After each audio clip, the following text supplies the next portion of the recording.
I tried the new Dune survival game, and here's everything that happened. What I liked, what I didn't like, and of course, the sandworm.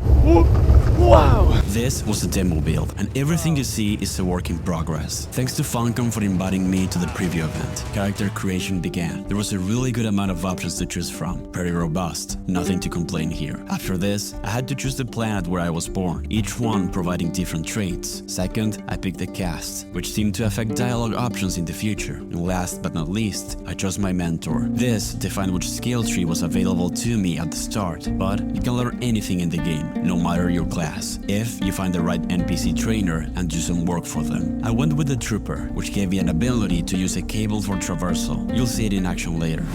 The game began. I was a prisoner on a ship. We were attacked by a rocket launcher, crashing on Arrakis. A masked figure killed the other survivors and dragged my body away, just as I lost consciousness. When I woke up, I found myself in a cavern. Injured, I walked forward as I grabbed my chest. I ventured deeper into the cave and found a corpse with a backpack, a frem kit. After grabbing it, I stumbled upon a membrane blocking my path. By crafting a scrap metal knife, I was able to cut it and advanced. By drinking dew from water plants, I was able to take care of my thirst. Next, I found some plant fiber, which I used to make a heal kit to restore my health. I continued on and climbed up a wall to try and escape the cave. This drains stamina. At the top, I saw a light at the end of the cavern and headed towards it. Everything was burning, destroyed, and I saw the person who saved me was called Zentara. Then, some ships in the sky launched devices that created energy barriers, called Sardaukar nets. We needed to find a flying vehicle to escape. I noticed a unique dialogue option due to my starting class being a trooper. My objective was to enter the destroyed ship, find the captain, and activate a transmitter. I headed towards the ship wreckage. The longer I stayed under the sun, the faster I dehydrated. It was best to stay in the shadows. I found this system to be really interesting and unique. I crouched under some debris to avoid overheating before continuing on. Then, I saw someone ahead. There were many corpses on the ground. I crouched and tried to sneak moving slowly, but I was detected.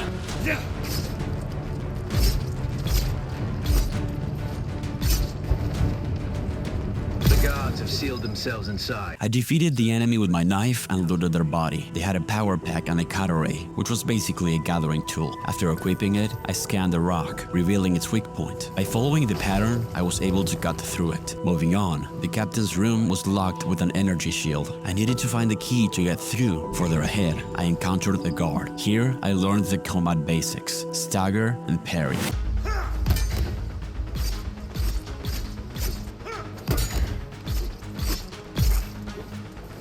After the fight, a door opened. The next enemy had a shield. I couldn't damage them with normal attacks. Instead, I had to use slow blade attacks to penetrate the shield. Once I took care of this, I found the key and activated the transmitter. By luring the authorities to us, we were able to steal one of the flying vehicles to escape. Unfortunately, we crashed. When I woke up, I couldn't find my companion. Zentara contacted me via radio, telling me to run away because the sandworm was coming.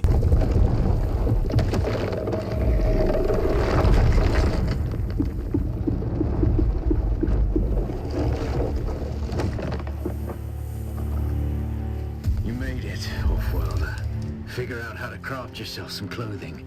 It was time to craft a new set of clothes. After gathering plant fiber, I unlocked the schematic. Once that was done, I made various clothing pieces. I also needed to fabricate a pistol, so I searched for metal scraps and cut them with my tool. After unlocking the schematic, I built the gun and some ammo. Lastly, I crafted some binoculars and a respawn beacon. After placing it, I stumbled with another person. We explored the scavenger camp together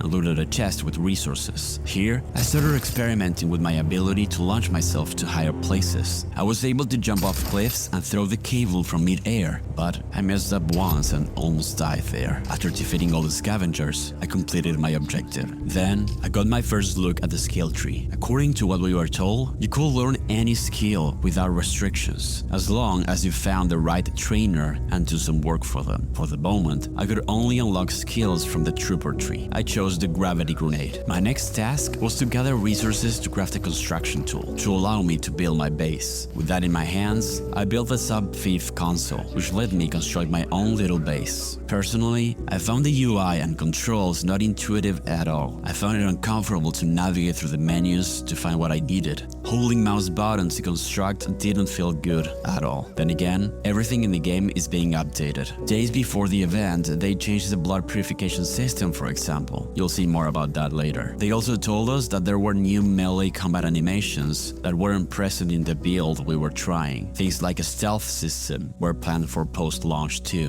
While building my base, I died of dehydration. But thankfully, I respawned nearby and recovered my items without a problem. The loot system in Dune Awakening works like this. The main area is PvE, with specific points of interest being PvP areas. If someone kills you, you don't lose any of your items, just some resources, and I think also money. The only time you lose items is if you die by a sandstorm or by the sandworm. Before continuing with the house, I searched for water to avoid dying again, and ended up fighting some scavengers.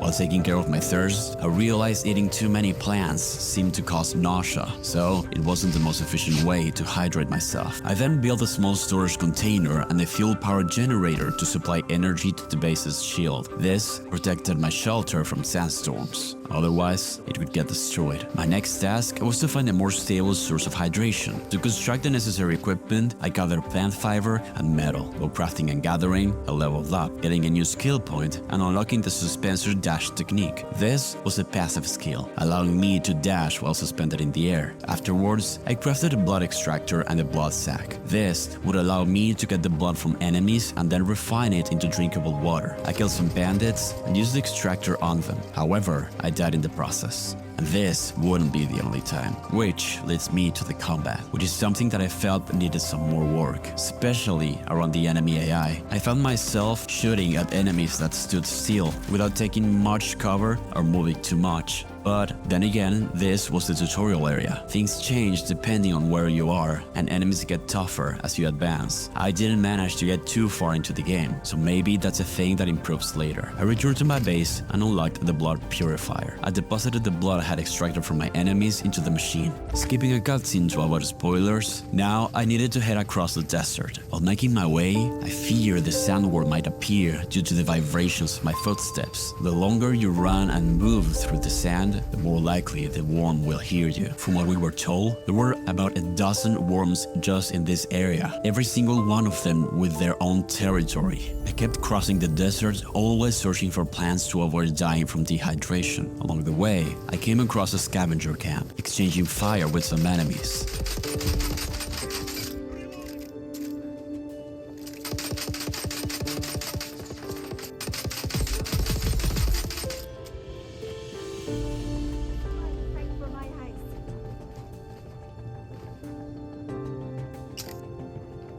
You are too easy. After defeating the third one, I discovered a new location called Keyhole Rock. While exploring, I gathered various resources and intel. Not sure what that was for. Opening a chest, I found a schematic. Unfortunately, my backpack became full from gathering so many things. After wandering for a long time, I reached the cave that seemed to be the right place I needed to reach. After inhaling the spices, I entered some kind of otherworldly place. This was called the First Trial. I was surrounded by a starry sky and strange floating rocks. I ventured deeper and encountered some kind of eye I had to avoid by sneaking behind debris to progress. There were multiple of them. Carefully, I avoided them without much issue until I finally finished the trial. After this, I started to experience the effects of spice. Being exposed to it lets you use new abilities, deal more damage, and gain immunity to poison. However, after experiencing it, there's a period of withdrawal and your tolerance increases, requiring you to wait or consume larger quantities of spice. I decided to return to my base, hiding in the shadows to avoid the heat of the sun. Once home,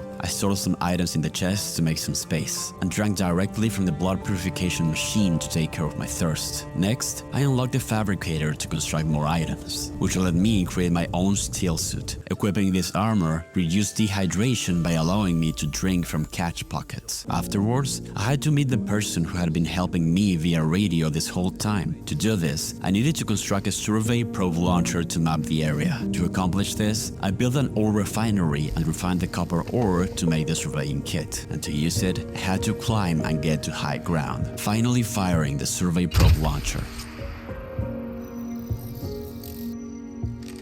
Very good. Now with the area mapped out, my next goal was to reach Griffin's Reach trade post. To get there, I had to move from rock to rock, avoiding the sandworm. I stumbled upon a camp of scavengers and fought them. While trying to cross the desert, the sandworm appeared.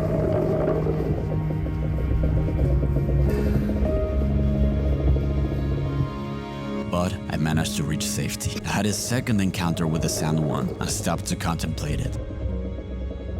After a long while, I finally arrived at Griffin's Reach trade post. Precedes me even here, at the arse end of the Hagar Basin. Checking the contract board, I found a few quests. 2 of them required a vehicle, so I grabbed the third one to deliver some copper. The next main objective was to purchase a schematic for an object that was basically a water container. I spoke to a merchant who seemed to sell components, gear, and ammo, and also discovered someone else who offered to fly me to other locations, but I didn't have enough money, so I bought the schematic and left the place. On my way out, I found a destroyed flying vehicle and looted everything I could. I crossed to another rocky area, got me killed. Respawning back at my base, I found some space in my backpack and prepared several healing items. A while later, I saw a flying ship in the sky. When I stopped to watch it, they suspended me, freezing me in place.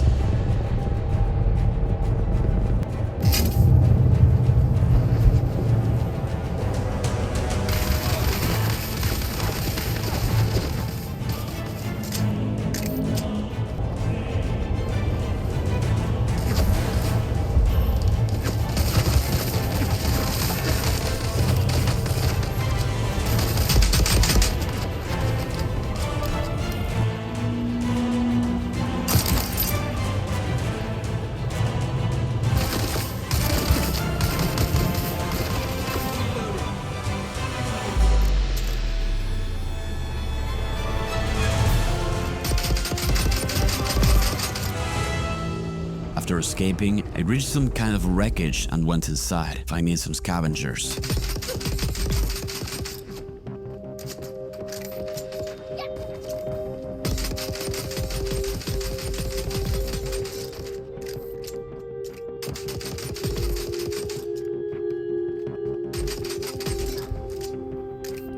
I shot at them, but ran out of ammo. So, I decided to switch to my knife, trying to take them by surprise where I could.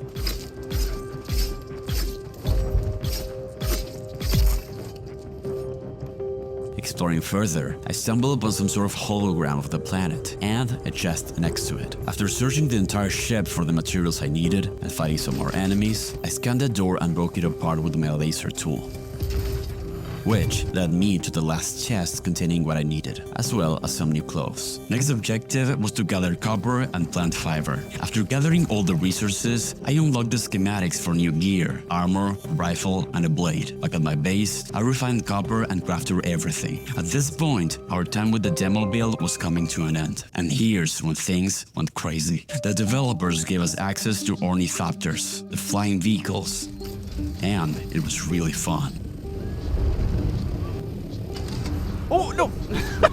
From what I understood, they were hard to craft. They are more of a late game thing. This was just to have a quick taste. Wow. At one point, I wanted to see how high I could go. High altitude, increased fuel consumption. Okay. And by mistake, No! No! That wrong button. No, I'm dead. shortly after,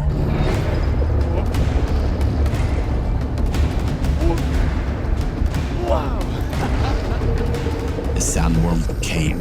It If you get eaten by it, you lose absolutely everything you carry with you. This is what makes it a real danger. No matter if you're a low or high level, everything you carry is gone. And this was the smallest sandworm in the game. In the deep desert, they're so big they can eat whole ornithopters. Finally, this was the most unhinged thing I experienced in the demo. While running around in my underwear, the sandworm was circling around me, while at the same time another player was flying close by and spotted me. Quickly, they landed their vehicle to rescue me, but there was no space left in the interior. So, instead, I tried to jump on top of it, which surprisingly worked perfectly.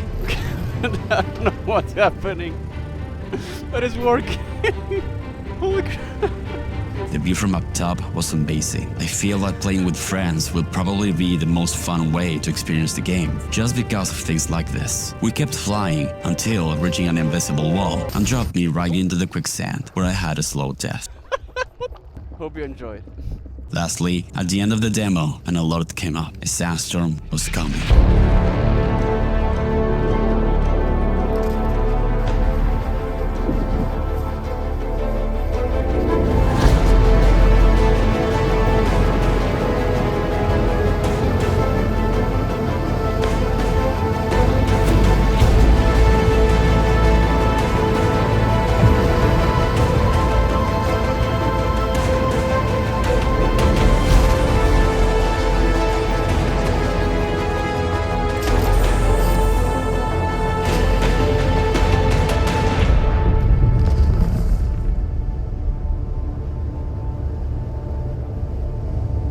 These are my first impressions of the demo build I tried. Graphics, sound design, music and cutscenes are all really good. Amazing atmosphere. The sandstroke mechanic is unique and the sandworm is terrifying and fun to play around with. There seems to be a place for solo PvE players, which I really like. The UI needs to be improved. It wasn't intuitive for me, specifically in base building. Holding mouse button to build a blueprint didn't feel good, and I feel the menus could be better. Loading was also cumbersome when trying to see all the loot, blocking my view and making me vulnerable to enemies. Accessing the hotbar and reorganizing items was frustrating, and some crafting stations, like the blood purifier, were not intuitive to use. Besides the UI, other systems still have quite some jank. Climbing was unreliable, and enemy AI was a bit stiff, especially in ranged attackers, who would sometimes just shoot standing still in the open. But all in all, I left the demo wanting to play more. If they focus on improving its weak spots, I think this could be a really solid survival game. Be sure to wishlist the game on Steam and sign up for the beta test if you're interested in trying it yourself. Thank you for watching.